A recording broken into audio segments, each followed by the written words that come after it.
How's it going, guys? This is Kevin here. And today I want to dive into hustle culture. I want to make a whole video kind of devoted to hustle culture because this is something that I feel like my point of view on what hustle culture is, and we'll get into it in a second. I'll give you a bit of a definition for those who may not be familiar with it. But it's something that I've really changed my point of view on a lot in the past maybe 1 or 2 years. And I think it has a lot of implications for HSPs, or highly sensitive people, and also NF types in the Myers-Briggs personality type spectrum. And particularly, we're going to talk about, ENFPs, INFPs, INFJs a little bit, or at least touch on that stuff. But before we do so, I just want to say that if you guys are interested in learning more about highly sensitive people, particularly as it relates to masculinity, personality psychology, the MBTI, Jungian typology, some mental health topics as well. If any of those topics interest you, definitely consider hitting that subscribe button and clicking the bell beside it to stay notified of new videos that I release. And let's get right into this. So, as we know, let's start with HSPs, right? So for those of you who don't know, HSP stands for highly sensitive person, and it's a temperamental trait where, they typically use the acronym DOES, or DOES, to identify the key parts that make up being an HSP. And being an HSP is all about being more sensitive to your environment and the external stimuli in your environment, which affects your nervous system in a deeper way, right? So in that DOES acronym, the O stands for overstimulation. And so if we're talking about hustle culture, just, constantly, working all the time, it can leave HSPs a little bit more susceptible to being stressed, right? Particularly with overstimulation. I have some points jotted down, so I might be referring to them a little bit here. But if you're thinking about, let's say the workplace, or just the type of lifestyle that an HSP lives, if that lifestyle is constantly coming at them with different stimulation, whether it's noise, different tasks that require them to process things on a deep level, the different things in their surroundings, like the light in the room, or, again, I mentioned noise, like people having conversations around them. All those things build up to that, reaching that threshold of overstimulation, where past that point, they're no longer at their best, and they're feeling very stressed out and just not at ease with themselves. So when I found out as an HSP, it's kind of started making me question a little bit how I'm living my life, and how I'm, balancing the work with, other things like the play and the self-care, and really putting that all together in a way where I can, feel most myself, I would say. So yeah, so the core message of that is that overstimulation can lead HSPs to feel more stressed. And then if we're going to talk about Myers-Briggs, we're going to talk about ENFPs and INFPs, let's say. So I just will mention, though, that INFJs can fall into that same bracket where overstimulation can be an issue due to introverted or extroverted sensing being in the inferior slot in their stack. But for ENFPs and INFPs, and I have been typed as an ENFP, although I'm getting a second opinion on that, creative freedom for ENFPs and INFPs are very important due to having high NE and FI. And FI being very high in the stack also requires time to be able to kind of take some time away from always doing tasks all the time, and really think about and process feelings in solitude, and really see kind of how you feel about things and what you value, and having that time away from the external, right? Like an ENFP can get stuck in, let's say, an NET loop where they're constantly, doing all these new things, investigating new things, but they're not really taking that time for themselves to really dig into their feeling side. So if you're, let's say, stuck putting in like a 70-hour week, let's say you're trying to scale a business and you're embracing this hustle culture type of mentality, it's not necessarily going to be conducive to a happy lifestyle, because you're just going to be so immersed in work and not have that time to process kind of what's going on and really register that within yourself.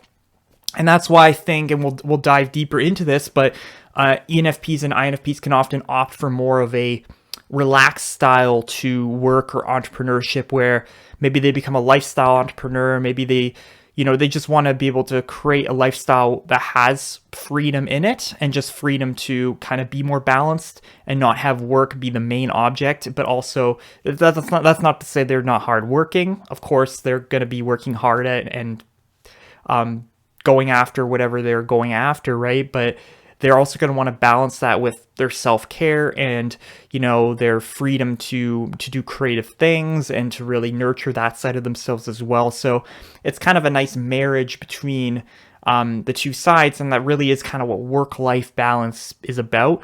So let's get into hustle culture. So what is hustle culture? Well, I actually kind of I looked up the definition just because I was kind of curious. I kind of know what it is, but I just wanted to kind of get a concrete definition here. But it's a relatively new term, and I think when I googled hustle culture, a lot came up about millennials and how millennials are kind of the generation that's kind of adopted hustle culture and everything that comes with it, and how millennials are kind of almost pretending to really like work, to kind of put up a facade that they love work and work is their life, when in actuality they may not be satisfied living that way completely. And so I think that hustle culture likely comes a bit from the rise of remote work, where, things are just more digitized. And I think there's kind of maybe back in the day, there was more of a perception where, let's say you work in an office, you're kind of chained to that particular location. And then once you leave that location, work is no longer a part of your life at all, right? But in the digital space now, if you do have a job, let's say you may, and you have the option to do your work anywhere, and that means that just because you leave an office atmosphere doesn't mean that you necessarily need to stop doing work. And so that can kind of contribute to, fueling kind of a culture of hustle culture. And I think another thing I read about is, tech companies are kind of somewhat responsible for propagating hustle culture, in that they can sometimes offer, a ton of more and more perks and ways that'll kind of entice their employees to stay longer or work more for them, or, kind of an exchange for buying some more of their time, so that, employees can work longer and kind of lose their own time, but in favor, they get more and more perks from the company. So that's kind of what I got out of reading about hustle culture. And if you are an HSP, or let's say you're an INFJ, an ENFP, or an INFP, I do want to know, what's your opinion on hustle culture? And have you set up a work lifestyle that encourages hustle, or one that's a bit more balanced? So let me know in the comments below, and we'll engage.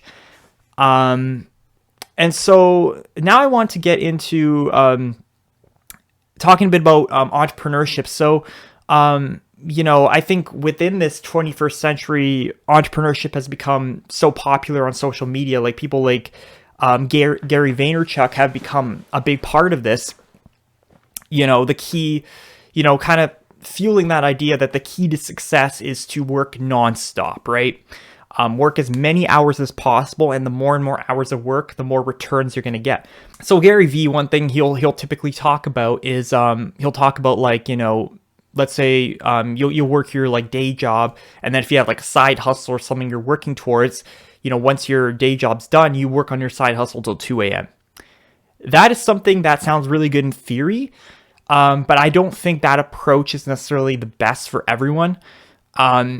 particularly for myself as a highly sensitive person, I find like my energy store is somewhat limited and I have to kind of prioritize certain things in a particular day. And once I reach a certain threshold, my returns after that point are not great, and I'll also be a completely miserable mess.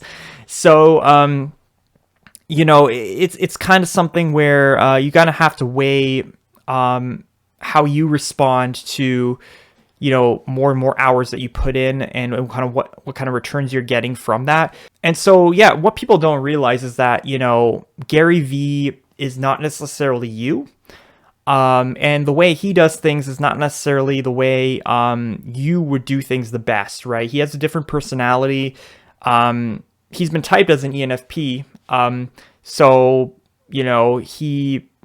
But that's not to say all ENFPs would necessarily be exactly like him. Another thing here is that he has different lifestyle preferences. He often talks about how, the hustle and the grind and, what entrepreneurship is literally his DNA. Like, that is his thing. That's his lane. He gets a lot of energy, and he's energized by that process of nonstop working and constantly grinding and hustling. Like, that is what brings him joy and passion, right?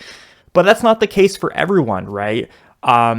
Some people can still run a business or, let's say work a career, and they just need to, in order to be at their best doing that pursuit, they need to be more strategic about how they're managing their energy levels so that they're not constantly getting burnt out, and they're not constantly in a state where they don't feel like they're giving their all and they're at their best because their energy is down, they're burnt out, things like that. So that's just something to keep in mind. And so that brings me to a point here that I made, and that is that, and there's been a study, which I'll link below, but, productivity is not defined by how many hours you work. And I'm sure that's no secret by now, but it's really defined by how well you use your energy, right?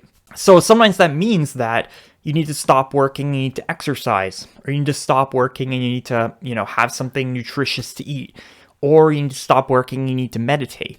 So these are all things that, I find I need to do to be at my best. In my current job that I work, I have to keep things balanced. If I don't keep things balanced, my motivation goes way down. I don't feel like I'm at my best. I don't feel like I can do my best work. And that's really no secret, I think, at this point, because according to this Stanford study, and I'll link it down below, after 55 hours of work in a particular week, your productivity drops. And I would guess that that's actually less for HSPs because of overstimulation and because of that threshold. So I don't know. I would just be throwing out a guess at this point, but I would say around 40 hours. I think an HSP, that once they reach that peak, it starts to decline from there. And, they can force themselves. And I've sometimes found I need to kind of push myself and force myself sometimes at the expense of my own self-care in order to accomplish certain things. But, you can obviously then at that point balance it out with, more downtime or things like that to kind of, so you don't go completely to the other side of, hustling with no self-care. So as I've mentioned, I think HSPs, INFPs, ENFPs, INFJs, they need that balance to stay creative, keep their energy up, and, really stay motivated in their pursuits. And so that's why I think that lifestyle entrepreneurship is an appealing option. And this is something that's relatively new, I guess, but, if you think about people who, you think of people who have like YouTube channels or, online based businesses, right? Let's say someone runs an e-commerce store using Amazon FBA, or they have a YouTube channel and from there they have like a coaching business or something that they do remotely. Or let's say they have some sort of technical expertise like software development and they create like an online course that they sell online. Or they may tutor people in, let's say, software development online, or create like a group coaching type of program. These are all examples of lifestyle entrepreneurship, and it's people who essentially create these minimalist-based online businesses that allow them the freedom to work wherever they want, whenever they want. And they're kind of maximized such that their priority of the business is to essentially free up more of their time and more of their life to do the things that they love.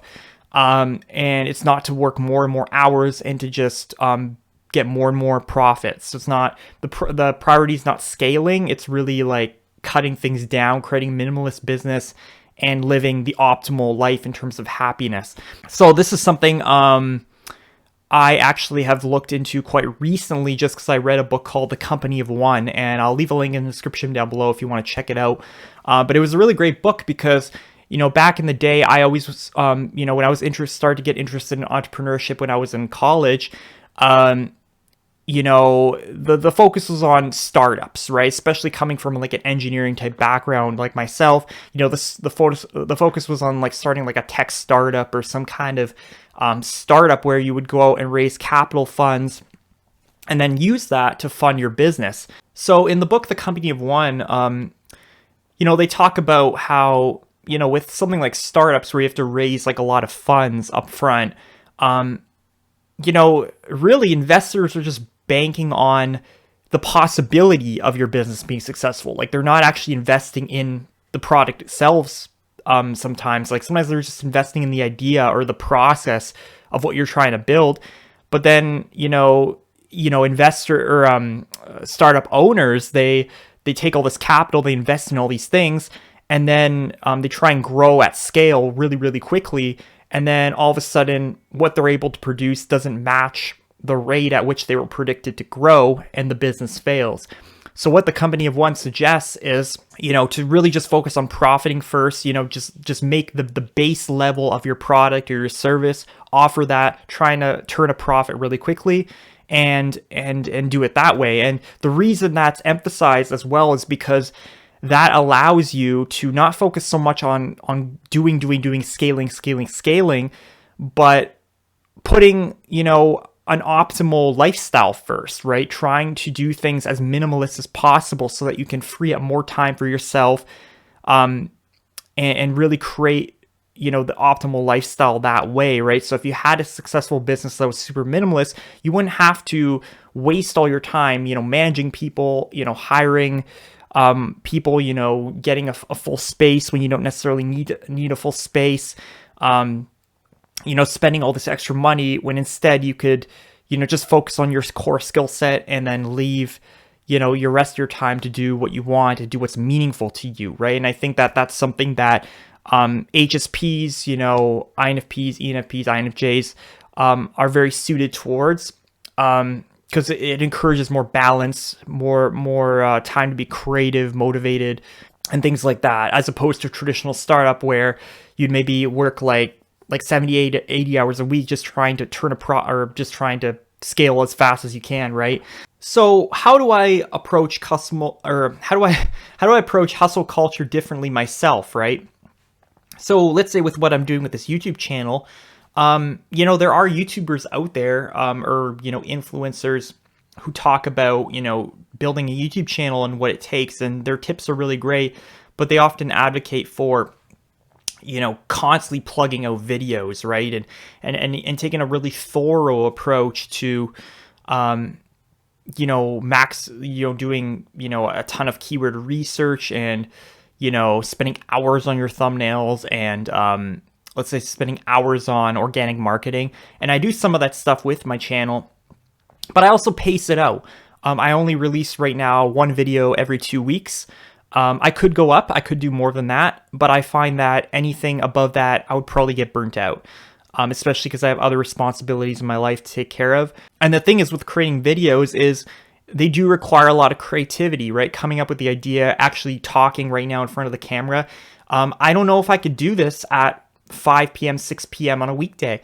I don't know if I could, because my creative energy stores and my ability to get on camera and be passionate and show enthusiasm about what I'm discussing, I don't know if that would be there at that time.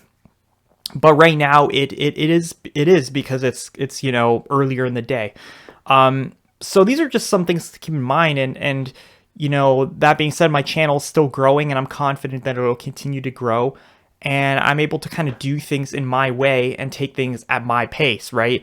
And so that's definitely something HSPs and, INFPs, ENFPs, INFJs should keep in mind, kind of optimizing according to what works best for your lifestyle. You don't necessarily have to do things in the way that other people would tell you to do or their approach. You have to kind of find the right mix for you. So another thing, we're getting close to the end of the video, but I just want to make a couple more points here. One of which is that, being in this pandemic situation, which we don't talk about much on YouTube, I would find, but it's really, the implications it has for your motivation and creativity are quite a bit. I found myself super unmotivated and super lacking in creativity a lot during this time, and it has been challenging. So, I actually find that, I need to, because I'm not getting that social fix of being out in the external world and, going to events and, hanging out with a bunch of friends, I need to seek fun in other ways. And fun is something that I actually need to make sure I'm still seeking.